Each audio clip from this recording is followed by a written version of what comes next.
Российского внешнеполитического ведомства примет участие в первом в этом году заседании Совета министров иностранных дел СНГ. Главы внешнеполитических ведомств обменяются мнениями по актуальным международным региональным проблемам, обсудят приоритетные направления интеграционного взаимодействия в формате Содружества в текущем году. Ну и, как ожидается, основное внимание будет уделено подготовке к празднованию в государствах-участниках Содружества 80-летия Победы в Великой Отечественной войне и другим вопросам культурно-гуманитарного сотрудничества, а также тематики укрепления пограничной безопасности.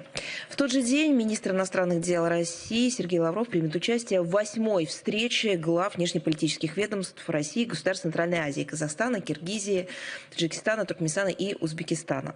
В ходе мероприятия планируется обсудить широкий круг наиболее актуальных для России и стран Центральной Азии вопросов политического, торгово-экономического, культурно-гуманитарного взаимодействия в шестистороннем формате. Предполагается обмен мнениями по ключевым международным проблемам под углом зрения координации шагов в целях их решений в интересах укрепления безопасности и стабильности в Центральноазиатском регионе. 12 апреля министр иностранных дел России Сергей Лавров посетит Турцию по приглашению министра иностранных дел Турецкой Республики для участия в 4-м Анталийском дипломатическом форуме. В ходе мероприятия запланировано выступление главы Российского внешнеполитического ведомства и проведение двусторонних встреч с иностранными коллегами. Предполагается обсудить ключевые аспекты международной повестки дня, в том числе положение дел на Ближнем Востоке, Северной Африке, Закавказье, Черноморский регион, а также актуальные вопросы отношений с отдельными государствами. 14 апреля министр иностранных дел России Сергей Лавров примет участие в Москве в 3-й встрече национальных координаторов группы друзей в защиту Устава ООН. Объединение в составе 19 стран мирового большинства было создано, напомню, в 2021 году по инициативе Венесуэлы на фоне активизации попыток западников подвергнуть ревизии миропорядок, основанный на Уставе Организации Объединенных Наций и других нормах международного права. В последние годы авторитет группы... It has become an instrument to raise the voice of the global South and to oppose the one-sided approaches of the Western camp in order to create a just multipolar world order. In the context of the Moscow meeting of this group, there is intention to speak about the key issues of its agenda in order to eradicate colonialism in all its forms and manifestations. They also will be speaking about the regional situation, and they also speak about the prospects of making its geographical representation even wider. On the 15th of April, Minister of Foreign Affairs will participate in the exhibition Anniversary Year from Mexico to Argentina, because we're going to celebrate anniversaries of diplomatic relations with many countries. Argentina, 140 years, Mexico, 135 years, Colombia, 90 years, Bolivia, Venezuela, Guatemala, Dominican Republic, Ecuador, 80 years, Honduras, 35 years, and 65 years of restoring diplomatic relations with Cuba. Diplomatic corps accredited in Moscow, scientific and business circles and the media will be invited. Foreign Policy Archive of the Russian Federation will provide the necessary copies of the documents about the relations with the mentioned states, as well as the materials that demonstrate the development of multifaceted cooperation in politics, economy, culture, and humanitarian spheres. It will also be dedicated to the fight against fascism in the Latin America and the Caribbean countries.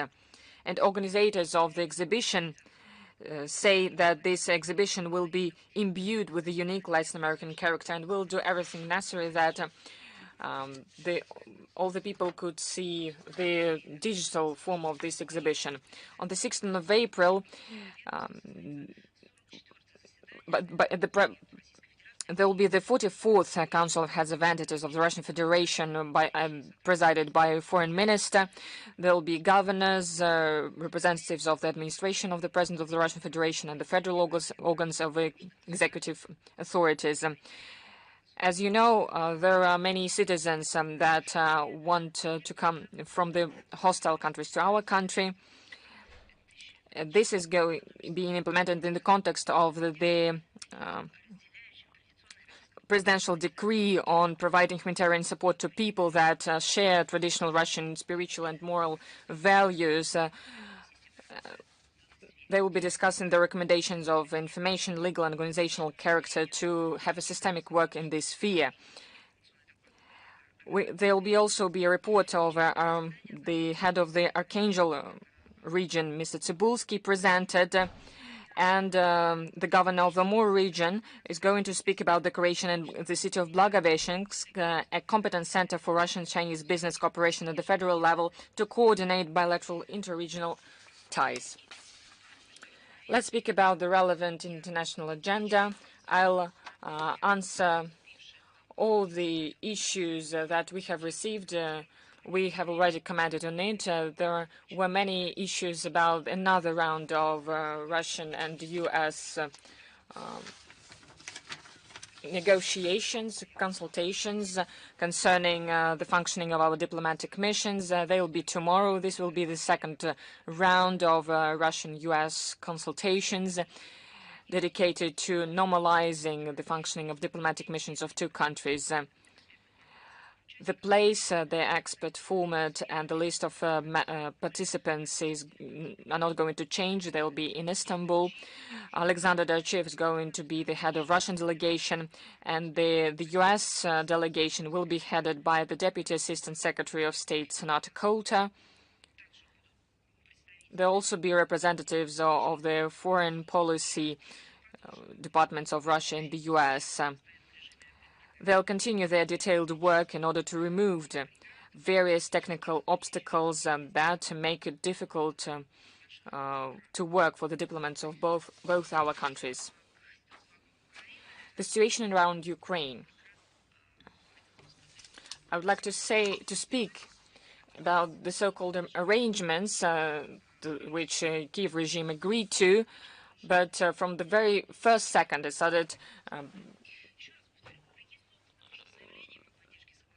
it refused to implement it, despite the statements that were made to implement the 30-day moratorium for the against the shellings of energy facilities. Kiev regime continues to deal blow after blow against the energy infrastructure of Russia. At the same time, Russia strictly enforces the ban on attacks. Since the 4th to the 7th of April, Ukrainian armed forces attacked energy facilities in Russian regions 32 times. In particular, on the 4th of April, the Ukrainian armed forces attacked 5 energy facilities of Rosseti in Bryansk region, 4 facilities in Belgorod region, 1 facility in Voronezh, Lipetsk, and Kherson regions. The units of gas distribution plant Kremenaya and LPR were also damaged. Wires are broken on a high-voltage line in Spalansky MPP Kalushka. On the 5th of April, AFU also broken the high-voltage line Ostrovskoye Kavylne of Kremenaga, damaged gas distribution pipelines in Voronezh region, 3 energy facilities of Rosseti in Bryansk and Rostov regions. On the 6th of April, 2 energy facilities of Rosseti in Rostov region were attacked, as well as 1 in Bryansk, Voronezh, and Kherson regions, a substation and DPR. As a result, thousands of Russian citizens of different towns were deprived of electricity and gas. These attacks of Kiev regime against Russian energy infrastructure means that they are violating their own obligations that they have assumed. And we inform the US, the UN, and the OEC about this. These are confirmation that the Kiev regime just cannot negotiate, and they are absolutely irresponsible. This is specific explanation of what is happening. Why is it important? Because everything that we hear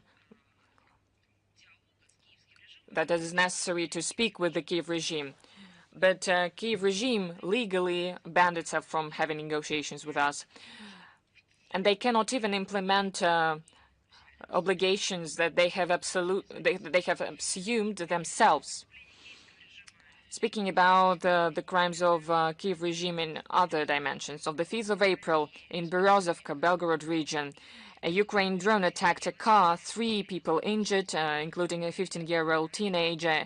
In the town of Borky, 2 people were injured, including a 50-year-old teenager. No less than 11 people were injured in the Belgorod region. The 4th of April in DPR, a woman was killed in Colonial district in Gorlovka. In Makeivka, 5th of April, an employee of a production company fish shop was killed. 2 her colleagues were injured. The next day, the drones attacked cars in central district of Gorlovka. A man killed, 5 people injured. The 7th of April, 2 more. And in the last week in DPR, 18 civilians were injured. In Bryansk region, in the 4th and 7th of April, 2 people killed, 1 injured. And we couldn't even believe it in 2025, but I'll underscore. It is the end of the first quarter of the 2025. In Suja, Kiev regime was selling the so-called passes for looting. A priest in Suja sold to journalists that the so-called looting passes were sold to those who lived in the region of Suma. They were presenting the so-called looters' tickets at checkpoints, and their cars could go to the occupied towns, where these people could choose a house to loot in them, and they would take everything that they could take. We have already told you about the platforms and social networks. And in marketplaces as well. There were things that are sold, the things that belong to the people who lived there before. The Ukrainian armed forces, the militants were there at the time when this happened. So it doesn't correspond with any logic of good and evil, with the human morale. The Kiev regime is doing business with this war, and it has been for a long time. There is the so-called volunteer organizations. I'm going to give the name of it. It's not a mistake. It's not a metaphor. No, it is its name, NATO 69th Sniffing Brigade. And it has its English name, and it's just what it sounds like. They are proposing Europeans to go around the hostilities zone, and they all can also buy different things with foreign symbols. And these people would give cash donations for the needs of the AFU. This way,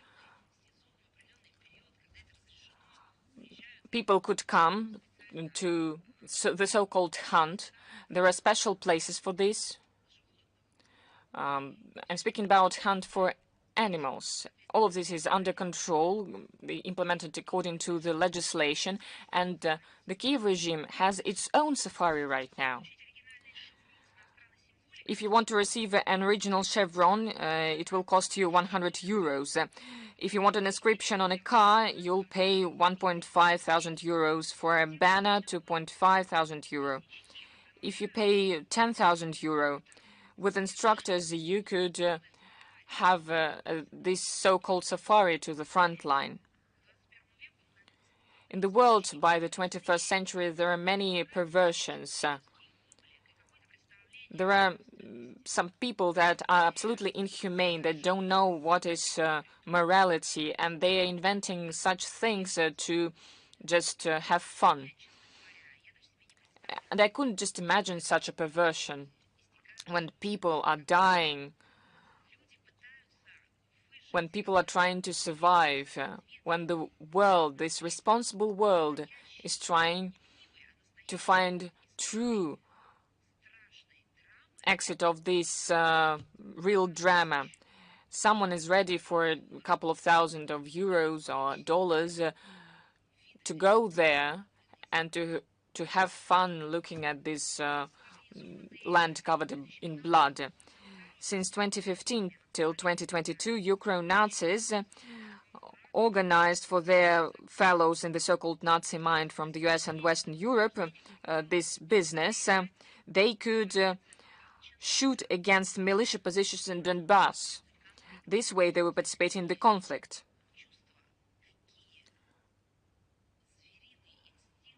These feelings, these animal feelings, I don't want to speak ill of animals because these people are, the instincts of these people are even worse than animals have. The scale of moral degradation of these volunteers is being shown by their products that are selling. For instance, a chevron on the topic of the Petorichka shop that was destroyed in Suja with the inscription, "Sorry, it's not working." Law enforcement organs are fixing all the testimonies of the civilians, of the criminals, of AFU militants.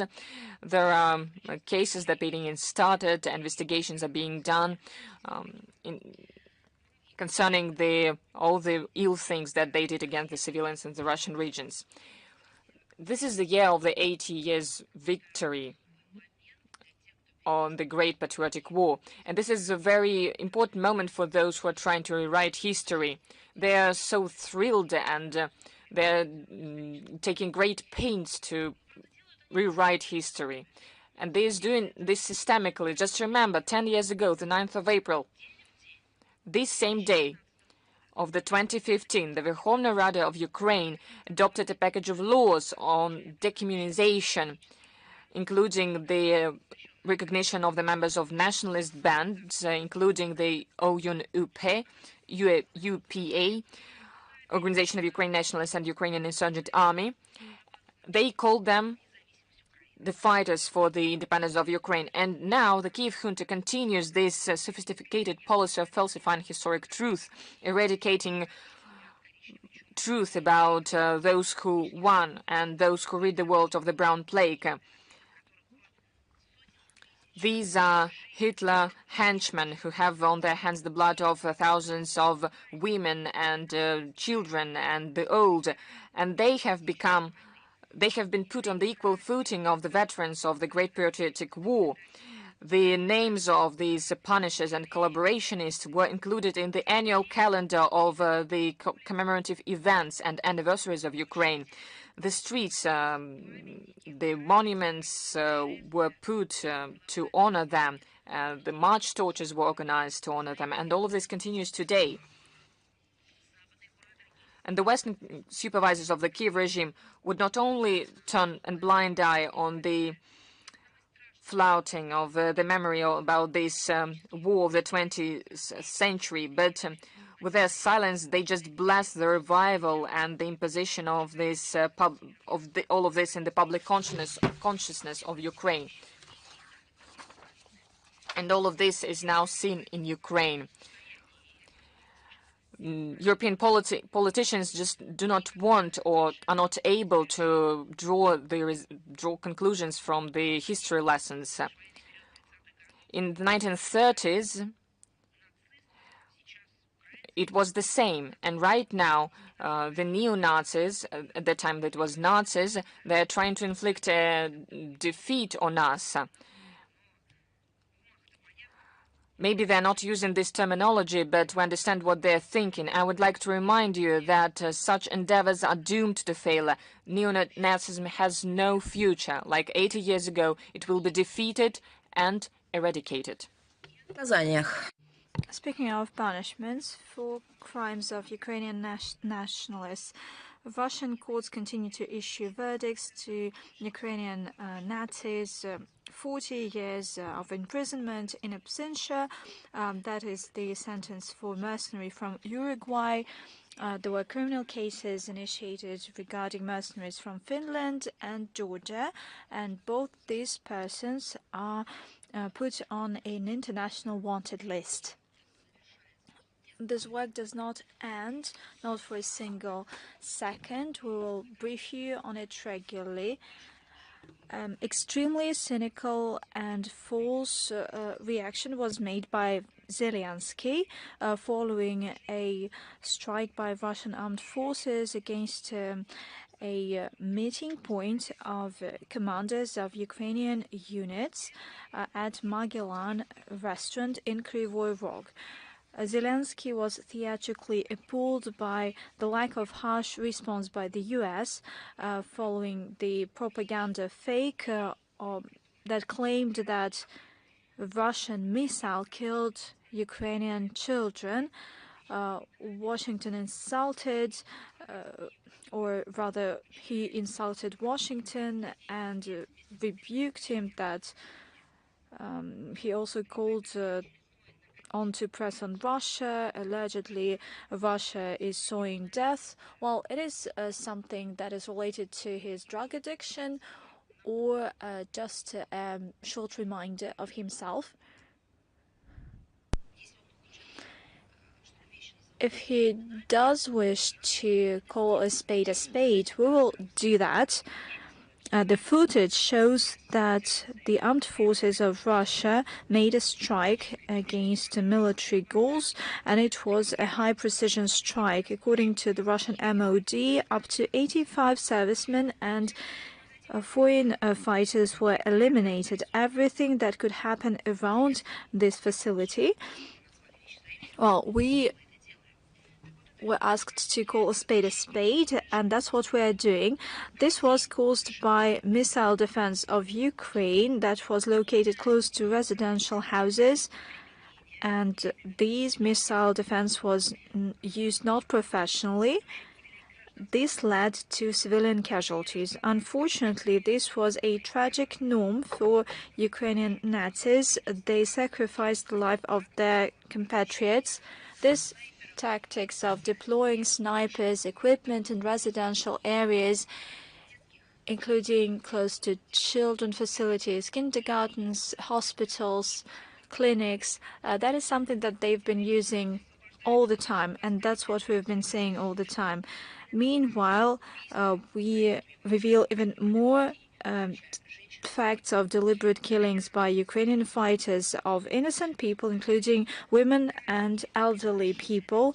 Unfortunately, we can say that the bloodshed of the Kursk citizens were just a large-scale phenomenon.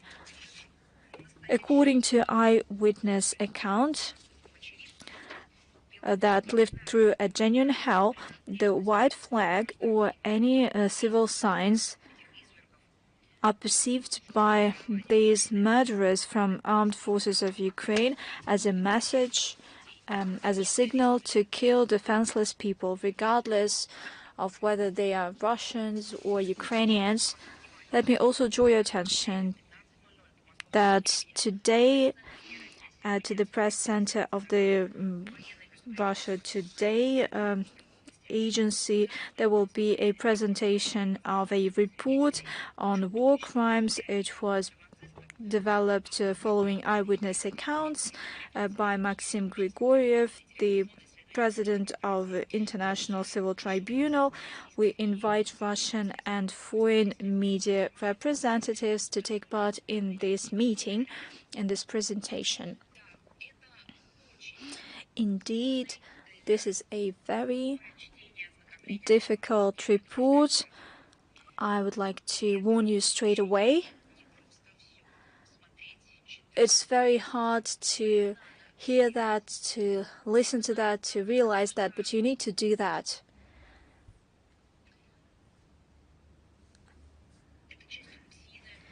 And you need to do that not because it's part of the routine. You need to do that to realize the scale of inhumanity of the regime that has been set up by the West and has been developed by the West for many years. On the 4th and 5th of April, Kiev hosted a meeting of heads of general staffs of Ukraine, the UK and France to deploy a multinational peacekeeping contingent as part of something that I really like, the coalition of the willing. Basically, we're talking about modalities of a future French and British intervention to the Black Sea ports of Ukraine, primarily Odessa, and no decision was taken, which is frustrating for Zelensky. He expects that his allies will take specific steps to send troops, namely that these countries would start fighting on the side of the Ukrainian regime. We have repeatedly stated the repercussions that it could lead to. Let me once again recall that any foreign military presence in Ukraine, regardless of plans, flags, banners, and mandates, would be considered by Russia as a security threat to our country, and it has a direct risk of a direct clash with certain members of NATO and hence the whole alliance against our country. And certainly they need to cook up an ideology for all this mayhem, and new history textbooks are being developed in Ukraine. That is another drop in an ocean of an outright lie in Ukraine. Now they give history textbooks for high school students, and these textbooks are recommended by the Education Ministry of Ukraine. School children are to study the whole section dedicated to the ruling. Wait for it. You might think that this is a textbook about great Ukrainians, princesses and princes that were moving thousands of years ago towards England, and they married the local population. Not at all. Turns out that it wasn't the end of this craziness. There are some other options. Now high school students are presented with textbooks that have a whole section on the ruling of the reformist Zelensky. You know, some might write and some might say that there is this hero worshipping ideology, but I believe that that is not the right language, the right wording to describe it. I believe that around Zelensky, Ukraine and Western media is creating something of an occultic. This textbook presents its pseudo-achievements. What are these achievements? Well, for one, and I'm not joking, that is something that is stated in the textbooks that are adopted in Ukraine. This is not a sect, although we might use it for the Kiev regime. We're not talking about some sect representatives that publish these textbooks. These are officials in Ukraine that adopted these textbooks. One of the achievements of Zelensky is that he opened up the land market.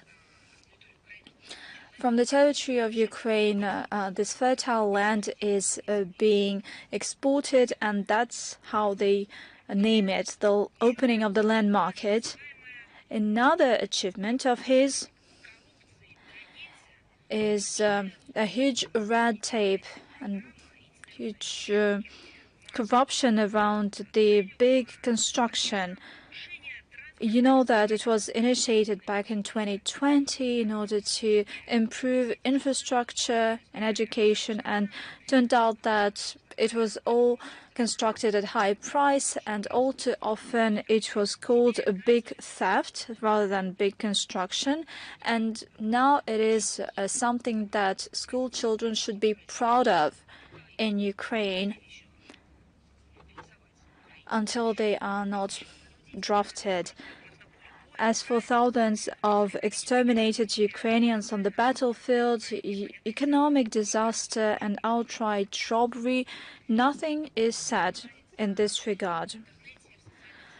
The internet, social networks talk about that, as well as women, mothers and spouses of those who are being sent to this bloodshed.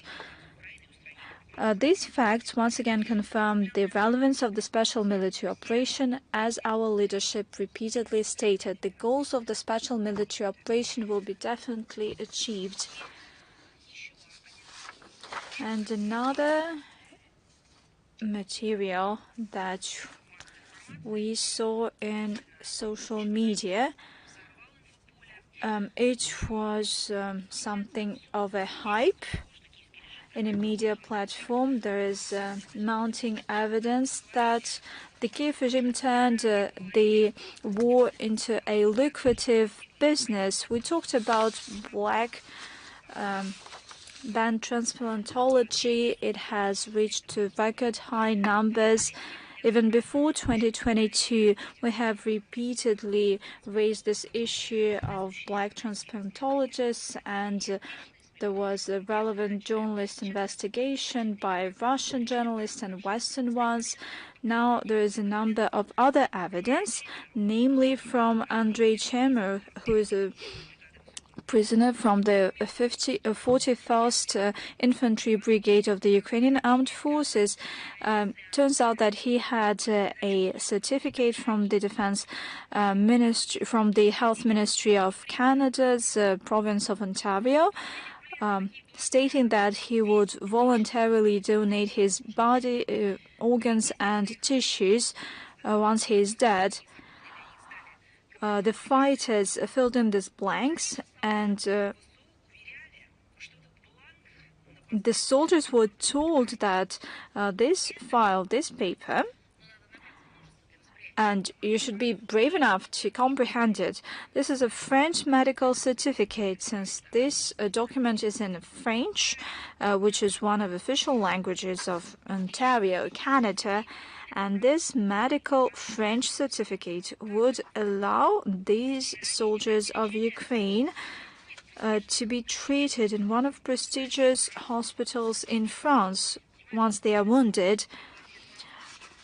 Those drafted in Ukraine do not master French, and Kiev adopted this model. After a fighter dies, he will have his body organs removed, and probably Canadians would not know who was the donor of a new kidney or a heart. And these documents, and those who signed this document could be missing forever. Probably these documents are made legal in Ukraine.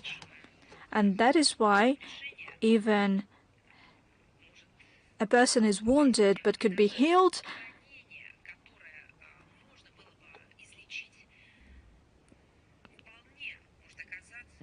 it might turn out that for any soldier of Ukraine, this could be a lethal wounding and a lethal injury, because army doctors would search for some body organs and tissues in order to transplant it. Why should they treat such a soldier? It's more easy for them to be guided by the so-called French medical certificate. According to the ICRC, there are dozens of thousands of missing persons. It's not quite clear how many of them were donors for wealthy Canadians, but I believe that this question will be answered. On the 3rd and 4th of April, Brussels hosted a NATO foreign ministers meeting, which confirmed once again that the members of this military alliance do not leave attempts to militarize Europe, and they continue to hatch confrontation plans against our country. The alliance believes that Russia is a long-term threat and would remain as such even after the end of the Ukrainian conflict, as they prepare for an armed conflict against us. According to NATO, it could happen, and that's what they think, it could happen in 4 or 5 years' time. NATO plans to beef up their military expenditures. They actively call to reach the 3 or 5% of GDP for defense. A huge sum of money, over $1 trillion of USD, are spent for military purposes. Their economies are crippling. There is the destabilization of Europe. There is a myriad of problems in social sector. Does anybody have any questions left regarding the so-called peaceful nature of NATO? I don't think so. By the same token, we see the same case in the EU. Military expenditures were discussed at an informal session of the EU Council for Foreign Affairs. It took place on April 2nd and 3rd in Warsaw. There's a task of inflicting a strategic defense on the battlefield against us. They intend to spend over 800 billion euros in the upcoming 4 years, namely almost €1 trillion. In this spirit, NATO and EU is building its policy, and Ukraine is presented with this role of a victim in geopolitical standoff with Russia. The collective West seeks to continue supporting the Kiev regime. They should keep on fighting. Over the past 3 months, NATO have already allocated 20 billion euros to Ukraine. The alliance shows no aspiration to encourage their puppets to have constructive negotiations. On the other hand, NATO, by all forces, tries to fuel the conflict. At a meeting in Brussels, NATO Secretary General Mark Rutte openly spoke in favor, and that is a quote by NATO SG. He wants the front line to move not from the east to the west, but the other way round. They wanted to move towards Urals, according to one of our songs by Vysotsky. Brussels believes that, actually, that is quite funny for me to say this coalition of the willing, some kind of obsessed maniacs. That's how I would call them. This is the most radical part of NATO, and they rushed to take part in the conflict in Ukraine. The UK and Macron's France convened summits, and they do not realize that their reckless actions could lead to the most large-scale conflict in Europe since World War II. But that is something that I've already raised previously. Speaking about France, we have repeatedly highlighted the violations by France of its international commitments, namely as a host country of UNESCO. It has repeatedly abused its status on a systemic basis and refuses to issue visas to Russians that are having business trips to UNESCO, or they delay the visa issuance, and by doing so, they undermine our participation in the meetings. Last week, we had another outrageous case of such neglect for the international law. They seek to undermine the work of our delegation at the 221st session of the Executive Board that took place on the 2nd to 17th of April. A visa was not issued in time to the Director for Multilateral Humanitarian Cooperation Department of the Russian Foreign Minister and Secretary of the Russian Commission for UNESCO, Alexander Alimov, and his trip was, well, he missed his trip. Once again, mind you, he didn't want to come to France. He wanted to come to the international organization hosted by France, and France has the relevant obligation to issue visas. On the 6th of April in the Charles de Gaulle airport, happened something that cannot be explained, and we expect explanations from the French side, but we don't know how they're going to justify themselves. French border service, without explaining anything, detained an employee of the Russian Foreign Ministry, the member of the Russian official delegation, taking her phone and computer. The embassy of Russia immediately sent a consular worker to the airport, and our diplomat had to wait almost 7 hours to receive access to a colleague that has come as part of the official delegation to France. It is especially cynical because the French side has given a visa to our employee for this official trip. There were no obstacles, direct or indirect.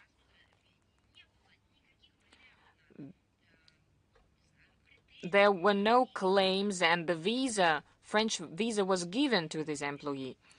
And after that, this shameful performance was organized. The Russian embassy sent to Paris a protest note, and during conversation in Moscow, there was a protest given to the embassy of France in Moscow.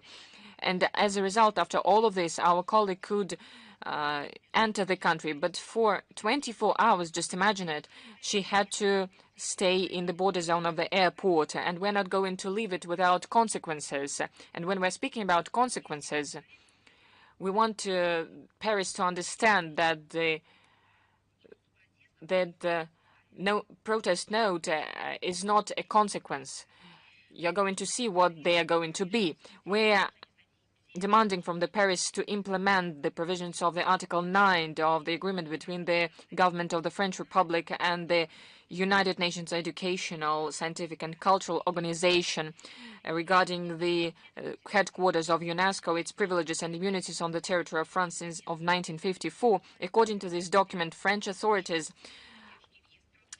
have to, without delay, provide visas for the members of official delegations and employees of the permanent missions of these international organizations.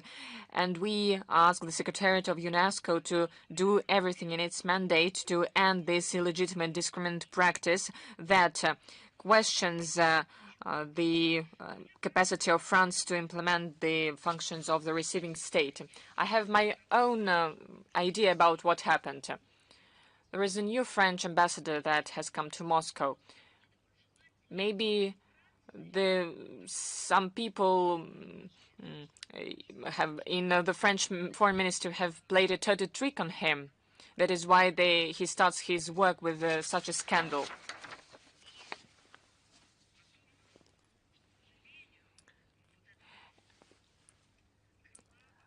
Well, unfortunately, this wing in France that suffers these colonial problems, it has history. This is historical fact.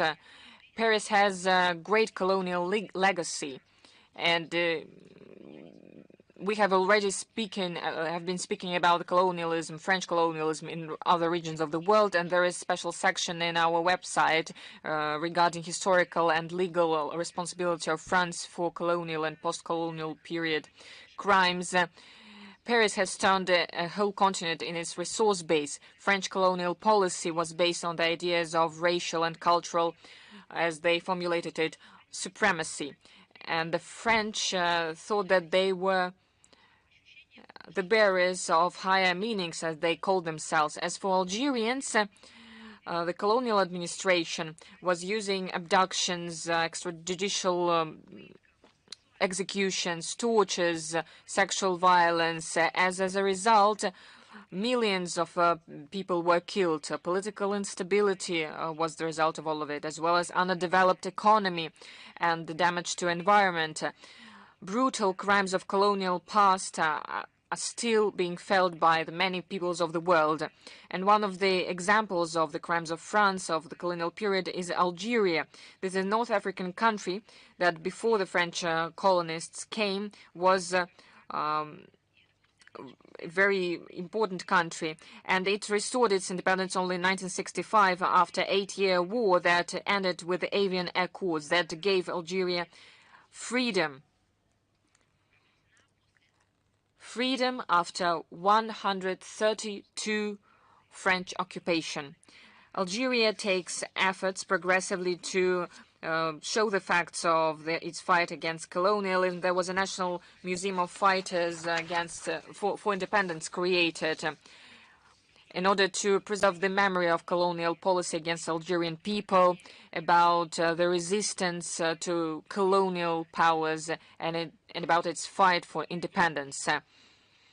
The information about the crimes committed by the French in Algeria is a part of their historical memory. Despite the number of people that were killed and tortured, the French government refused to accept the scale of the crimes that were committed during their colonial rule. They were using tortures, chemical weapons, they were using nuclear weapons. This rude behavior of official Paris made Algerian authorities to start preparing the draft law on criminalizing colonialism. And on 27th of March, they declared about this in the parliament of Algeria. So this will make that the crimes during the colonial period of France are official, and it will demand compensations from the Paris for this, because all of this should be considered crimes against humanity, and those who made it are the Nazi executioners. And Russia supports Algeria in its striving to make French responsible for the crimes of colonial period and to receive just compensation for the past and current dire consequences of colonialism.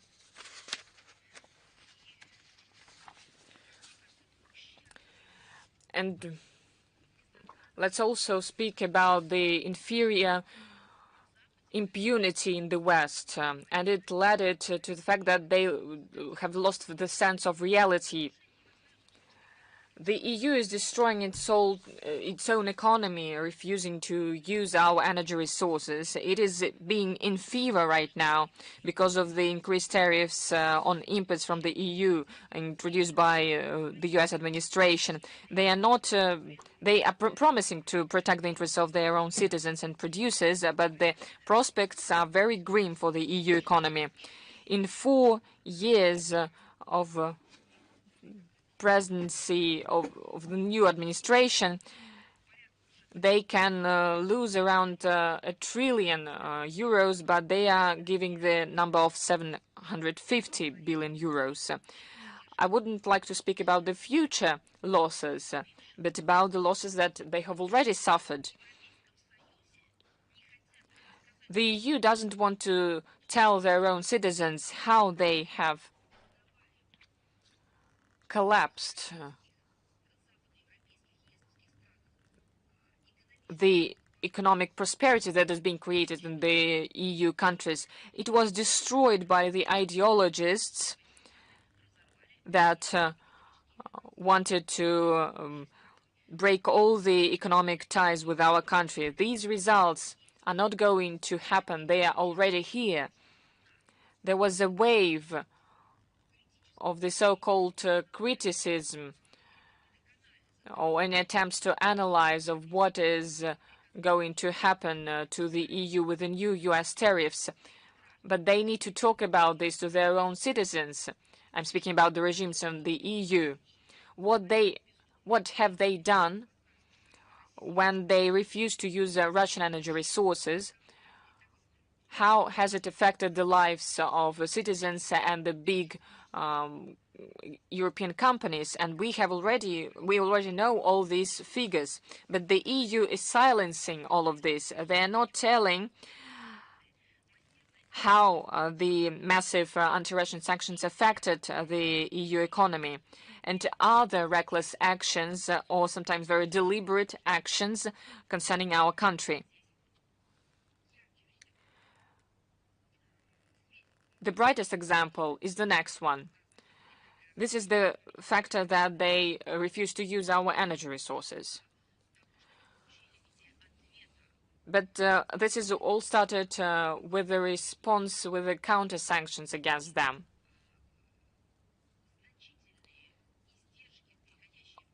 They suffered great losses because of this in different sectors of the economy and production. trying to damage Russia, the EU started a destructive policy of refusing to use our energy. Let's speak about this. This suicidal policy didn't give the desired result concerning our country, but first of all, it was a blow for the EU, its member countries. It's no secret that the sustainable supplies of Russian energy on favorable conditions for decades were the basis of prosperity and competitiveness of European Union. But we need confirmation, some evidence. And I have the figures. The growth of the EU economy slowed down a lot in 2024, just 1%, and the GDP of Russia increased by 4.1%. The production, industrial production in the EU continues to fall in 2024 by 2.4%. Concerning separate member states of the EU, the situation is more dramatic. According to Eurostat, in 2024, the reduction of the Germany GDP, that used to be the driver of the EU economy, one of the most industrially developed countries of the association, was 0.2%, and the reduction of industrial production was even more, 4.5% comparing to the previous year. The chemical industry suffered the most, and the German automotive industry. In 2024, 4 million cars were produced in the German plants, and this is 25% fewer than before the pandemic. This is a true sign of deindustrialization. These figures are the true sign of it. The companies are being stopped, as well as their promising projects in the sphere of semiconductors and hydrogen. The production potential goes over the ocean. This is no surprise, because European companies have to pay for energy 2-3 times more than the Americans. And for gas, they have to pay almost 5 times more. This is just tip of the iceberg. If we count all the lost profit of the EU from their reckless anti-Russian policy in the sphere of energy, the scale of the problem will be horrible. According to experts, during the period of 2022-2024, they had to buy more expensive energy instead of the Russian energy resources, and the EU has lost around 50-60 billion euros because of this indirect influence. The energy, if energy crisis wasn't there, if it didn't happen, and we need to remember that the cause of it are the reckless actions of the EU and the West in general, the EU would continue to buy Russian energy on paying balanced prices, and they would save around 500 billion euros. And this sum is compared to the money that the EU officials are trying to find to preserve the competitiveness of the EU. It wouldn't be just money. It would be working money. According to experts, the accumulated losses of the GDP in the EU by 2024 are 3.8%, and since 2022 till 2024, this indicator is 2.4%. So we're speaking about the losses around 1.3 trillion euros. There are even higher estimates. But let's just take these ones that are verified. This is the price of anti-Russian policy of the EU. Yes. Russophobia costs a lot.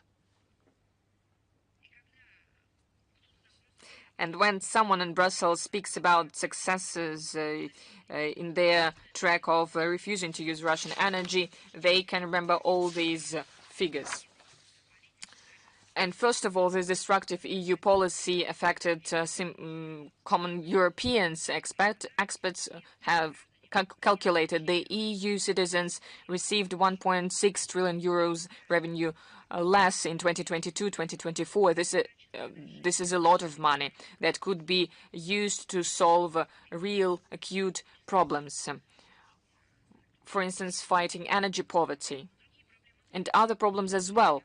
But if we're speaking about this, according to Euro Commission 2024, around 47 million Europeans could not afford to heat their houses enough. 47 million, what does it mean? 1 in 10 people.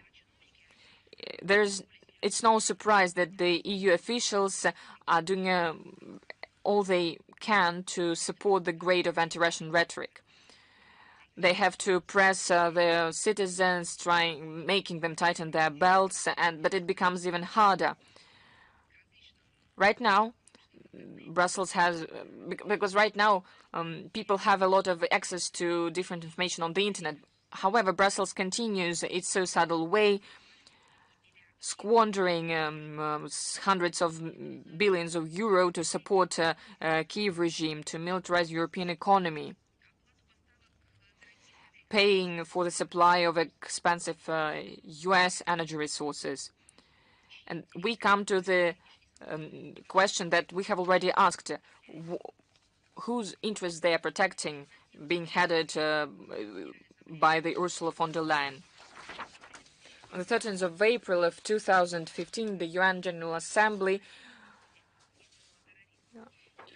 has adopted the International Convention on the Suppression of Acts of Nuclear Terrorism, and the Russian Federation presented the draft of this convention in 1997 after painstaking work that sometimes seemed to bring up unbridgeable differences.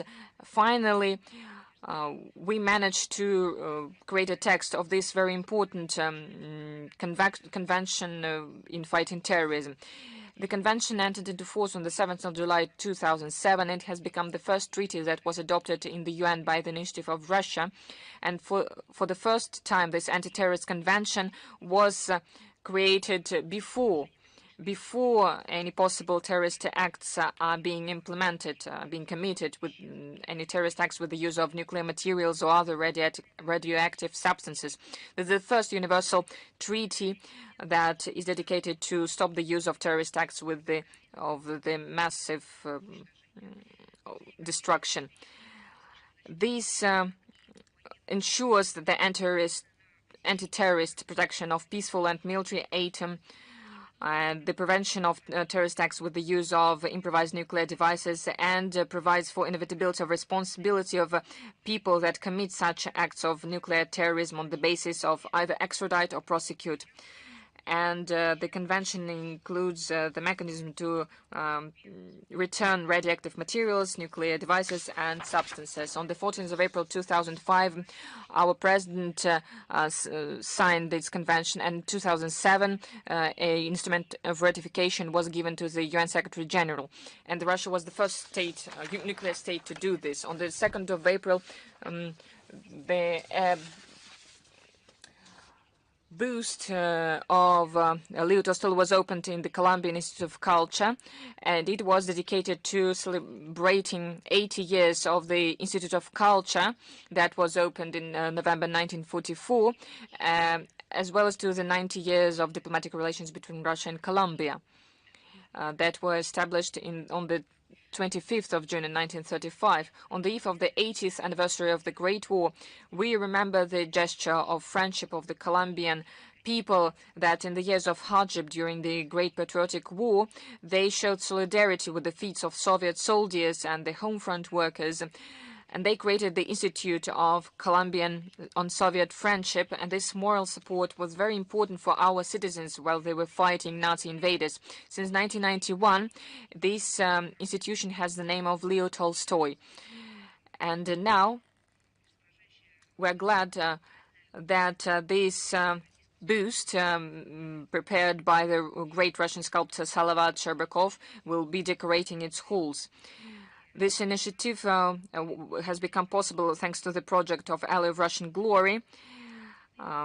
Different sculptures and memorials are being brought to different countries with the support of the government of Moscow, Russian Ministry of Culture, Federal Customs Service, and the embassy in Bogota, and as well as the honorary consulate of our consulate in Medellin.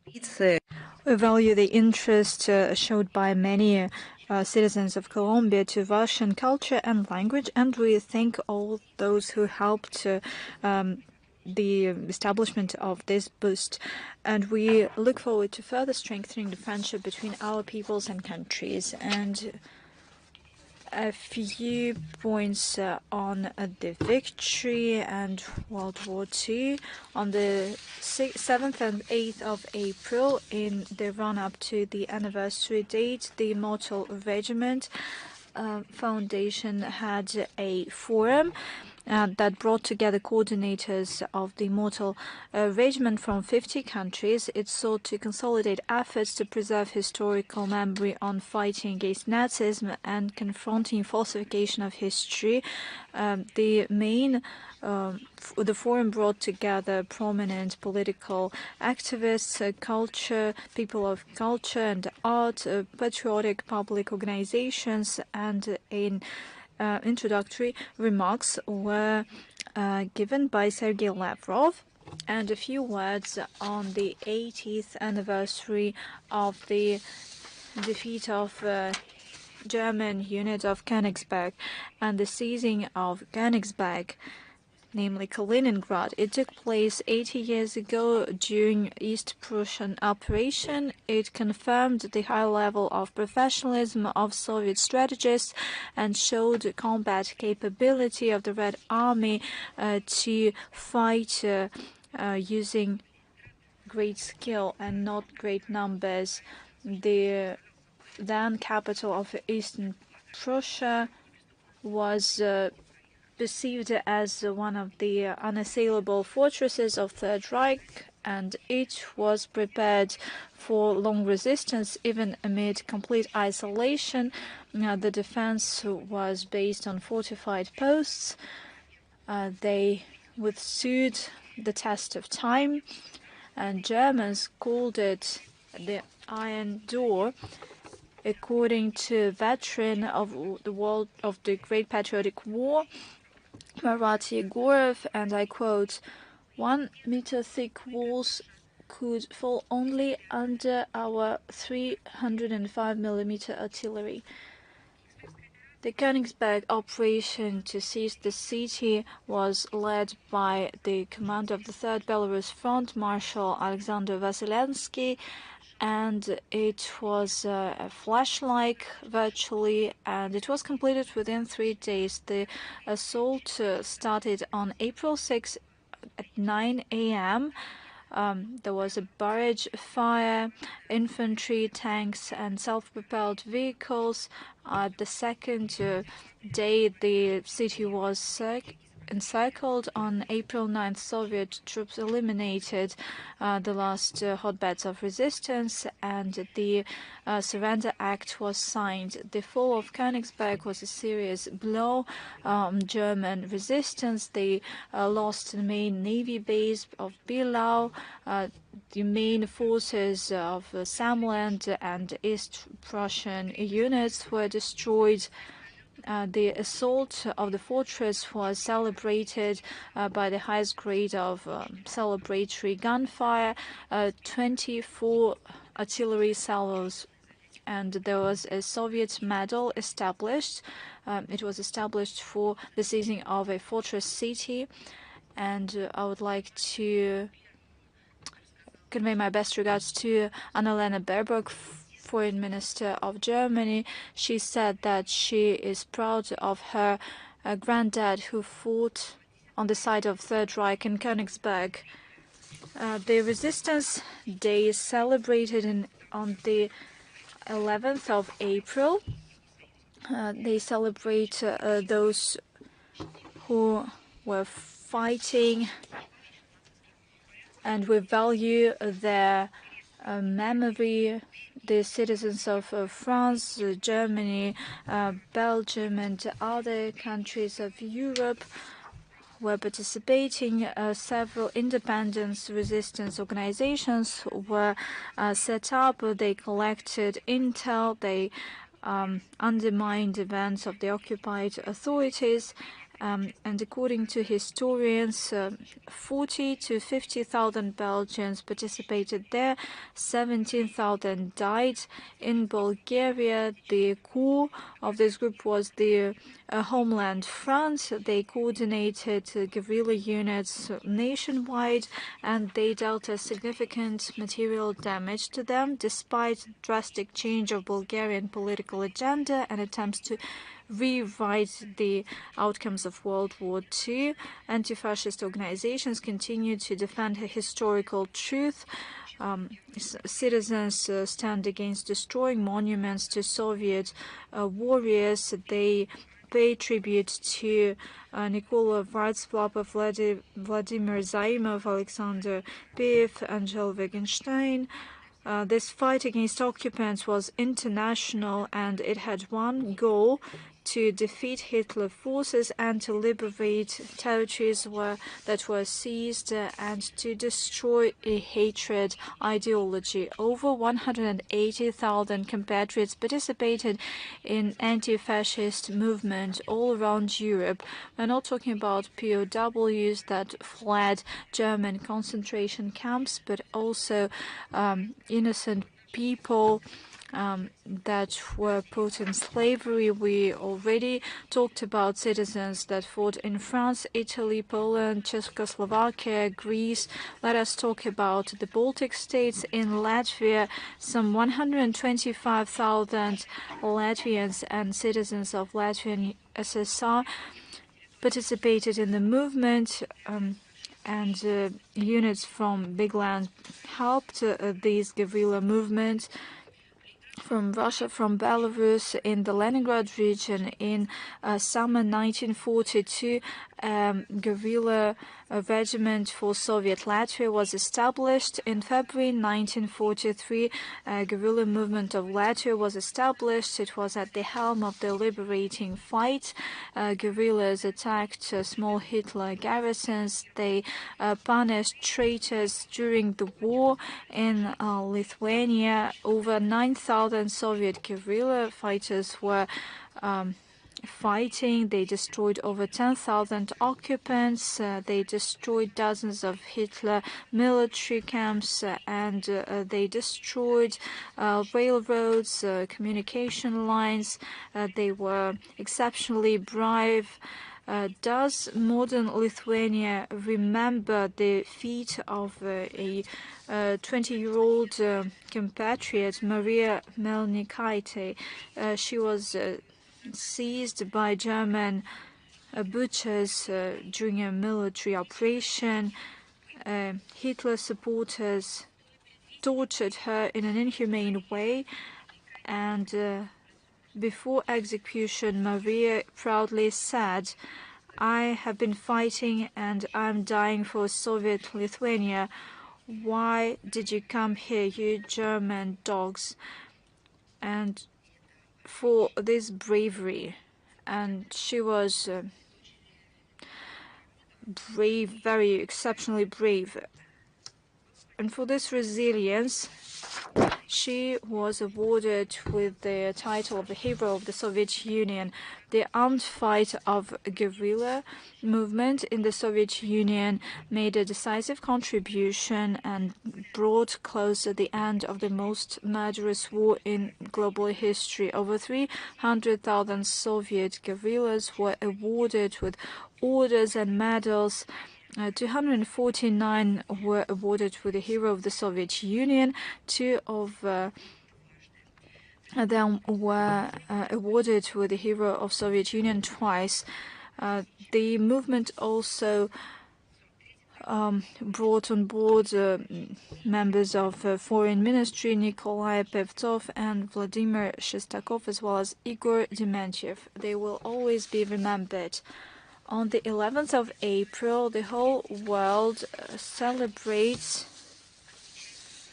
the International Day of the prisoners of concentration camps. It was established in 1952 by the decision of UNESCO, and it marks the rebellion of POWs in Buchenwald on April 11th. As you know, Germany and occupied territories saw a wide network of concentration camps. Millions of prisoners from the Soviet Union and European countries were detained and treated in inhumane conditions, and then they were killed. Throughout the war, over 20 million persons from 30 countries of the world went through these camps. some 5 million prisoners were citizens of the Soviet Union. In 1946, at the Nuremberg trial, the International Tribunal recognized the concentration camps not only as a war crime, but a crime against humanity. The International Day symbolizes the resistance against all forms of violence, discrimination, and genocide, and it calls not to forget the history. Against this backdrop, we are appalled by the cynicism of the current German authorities. They take attempts to level down the importance of the victory as an act liberating Europe from fascism. They refuse to recognize crimes of Hitler supporters and their henchmen in the Soviet Union. As you know, German Foreign Ministry has recently, namely Annalena Baerbock, the granddaughter of a Nazi who's proud of her granddad. So the German Foreign Ministry sent instruction to regional and municipal authorities. Previously, they recommended not to invite official Russian representatives at memorable events. Now they have a significant change. The Foreign Ministry of Germany recommends to federal, local, regional organizations that will host memorable events to mark the 80th anniversary of this atrocious war, World War II. And our country sacrificed so much effort and lives. They suggest that not only Russian and Belarusian representatives shouldn't be invited, but they should be kicked out of these events.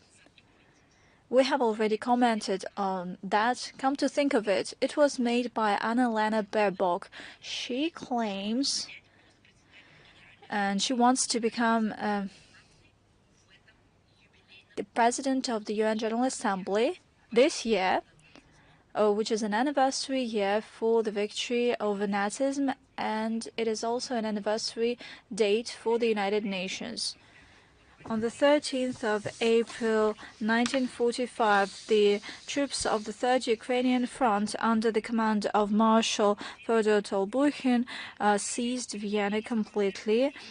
Selfless actions were made by Soviet troops. They prevented the destruction of the city, as well as many valuable architectural buildings that Hitler supporters were ready to blow up. And thanks to the decision of the Soviet command, Vienna preserved its historical image. That is the way our granddads preserved the historical legacy.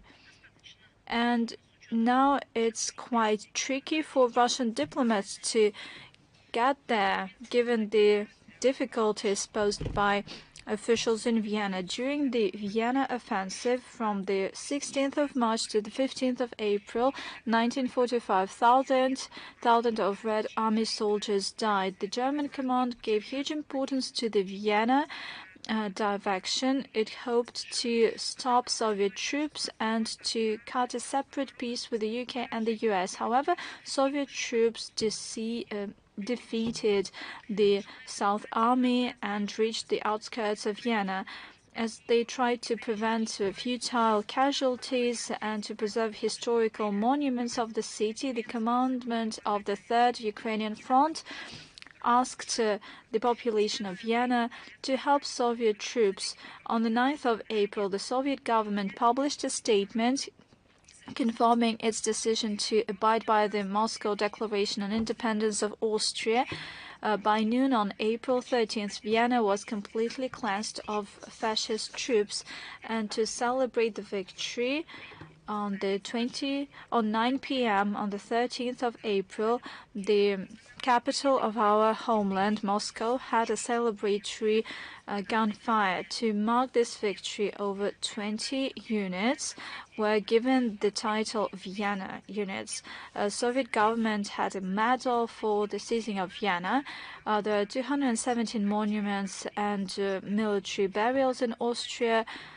Under some treaties, Austria undertook to respect, preserve, and maintain the tombs of servicemen that fell in its territory. Every year, Russian diplomatic missions in Austria have memorial events that seek to preserve historical memory on the feet of Soviet soldiers. When the Russian delegation headed by Minister Lavrov came to Vienna, the Russian minister usually laid flowers to this monument.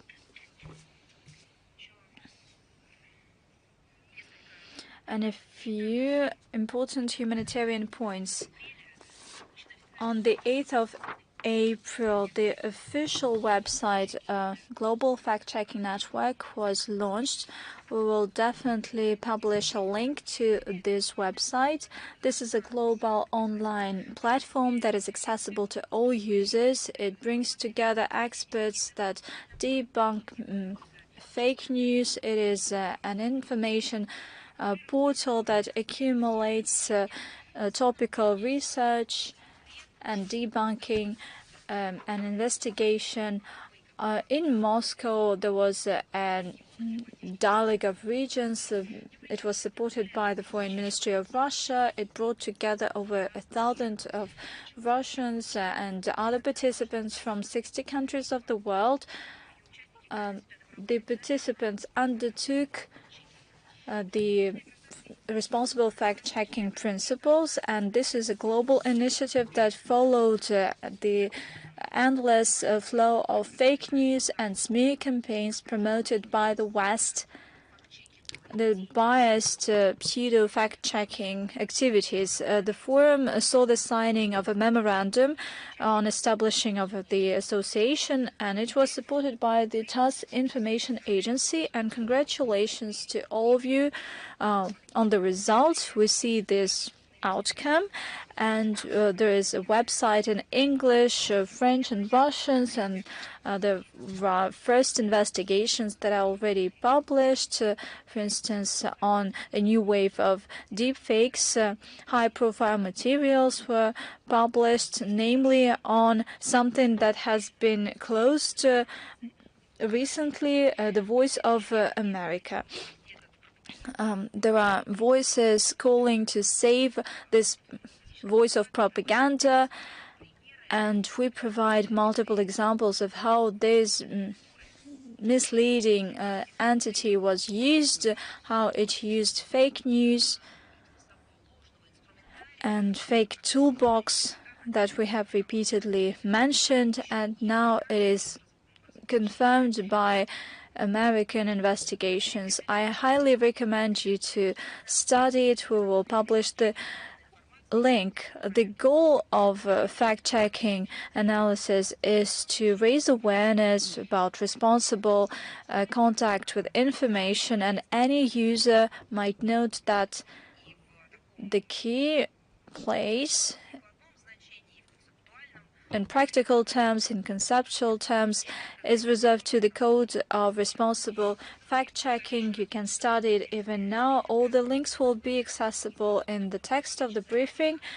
You can join the association using a link. Currently, the association comprises over 30 foreign journalists and investigators from 30 countries: Australia, Brazil, Spain, Nigeria, Pakistan, Indonesia, Singapore, and other countries. And certainly the association seeks to have an open dialogue with its users at the platform. And one of the American platforms is social networks. Any one of you could join the platform, could verify whether it's accurate. The work is ongoing not only website but also in social networks. I'm positive that this initiative will be developed and will be supported by all responsible users of the information process, primarily from countries of the global majority. Today, more than ever, a constructive approach is relevant. It is based on facts and responsible contact with regard to information. I wish the association every success. It is a hard job, but it is very relevant and important. Interestingly enough, in mid-20th century, in the US, the number of journalists and investigative journalists started to be perceived by ruling elites as threatening. They coined a term, conspiracy theorists, and they wanted to marginalize them. For those who are true investigators, there are special platforms for communication in order for them to implement what they consider the deed of their life. In March 2024, on the federal territory called Syria, there was the World Youth Festival held. More than 20,000 delegates from 190 countries of the world participated in it. And we could see the progress of forming a proactive international youth movement that advocates just world order development of equal international cooperation based on mutually respectful partnership. The priorities of the Directorate of the World Youth Festival after the festival are the expansion and strengthening of international youth community, preserving the legacy of the festival, as well as the support of implementing initiative of Russian and foreign citizens, as well as the organizations that are developing international youth cooperation. In order to present cutting-edge work of Russian youth ecosystem, there are several events that are being planned for 14th, 18th of April in the UN headquarters in New York. On the 17th of April, on the platform of the UN General Staff, in the context of the Economic and Social Council Youth Forum, the session called Russia is the Showcase of Leading Youth Work Standards is going to be held. The best practices will be presented by the Directorate of the World Youth Festival, Rosmolodozh, Russian Foreign Ministry, Russian community called Znanie, the Ministry of Science and Higher Education of Russia, the Chamber of Young Legislators, and Russian delegation is going to include representatives of the federal organs of executive authorities, heads and members of civil society organizations and platforms, representatives of scientific and student communities, international associations, around 30 people. Since 14 till 18 April, in the context of this youth forum of the Economic and Social Council of the UN, there's also going to be an exhibition held. It is called At the Heart of the Arctic Circle. This exposition is organized by the Directorate of the World Youth Forum with the support of Nuclear Energy Corporation Rosatom, with the support of our ministry and our permanent mission in New York. And it will be dedicated to the 80 years of nuclear industry in Russia. And I'm ready to answer your questions. Международная жизнь, international life, you are here. Do you have any questions? Yes, we have a question, but you have already answered it in the first part. On the weekend, there was a Chief of Staff meeting. Big Asia, are you here? Yes, we're here. We have one question. At the end of March in Tokyo, there was a trilateral meeting of the meetings of the Japan, China, and South Korea, and Peking and Seoul are going to renew their negotiations on the trilateral trade zone that stopped 6 years ago. What are our assessments about the prospects of strengthening trade and economic cooperation between three states, given the trade and economic pressure of the U.S.? Russia is not part of this dialogue, not part of this trilateral dialogue. That is why we cannot give any assessments of the prospects of this format in the trade and economy sphere, especially speaking about the trilateral free trade zone. Of course, we welcome all the efforts that enforce stability and economic growth and prosperity in Northeast Asia. And all of this can be ensured only through a wide inclusion of all the countries of the region into this dialogue on an equal footing without any division lines. without any recommendations from outside the region how this region should live. If this is the work that is being done there, then we welcome such efforts. But once again, we cannot give an assessment, any evaluation, because we are not part of this format. They have their own agenda, and it is unacceptable for us to give any evaluation. Xinhua, are you here?